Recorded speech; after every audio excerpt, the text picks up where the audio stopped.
She preferred not to be out in the open on this. This is a very traumatic, difficult thing for any survivor to do.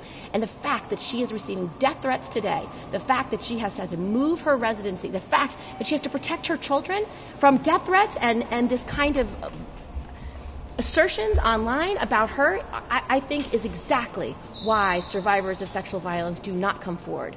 And it's probably exactly why she wanted to stay anonymous. Okay. I don't think it's just a question of the process. I think it also is the question of they need to have the facts, and she has a right to have those facts be developed by a nonpartisan source like the FBI, who are expert, not committee staff. Committee staff can be partisan.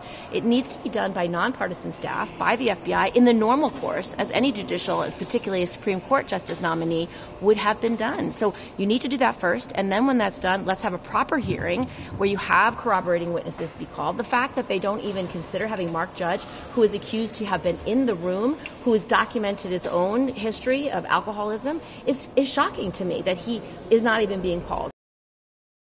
And frankly, I believe her. I believe what she said. It rings true to me. How she's divulged it, who she's divulged it to over time, over many years. That's exactly what happens when someone has this kind of trauma.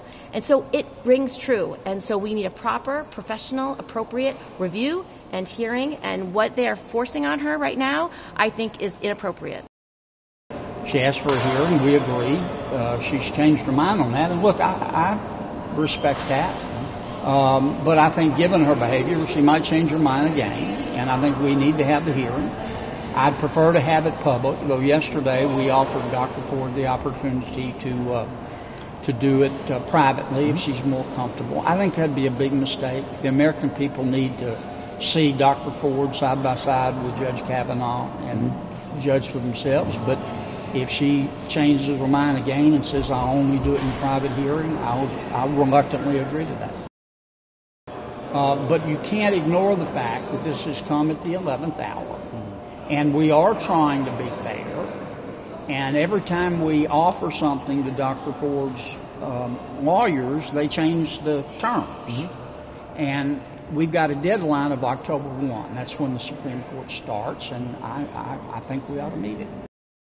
But let me tell you something. I'm just absolutely stunned at why why the Republicans and the president is opposed to letting the FBI do what the FBI has done for decades, and that is background checks on nominees. It is not unusual at all.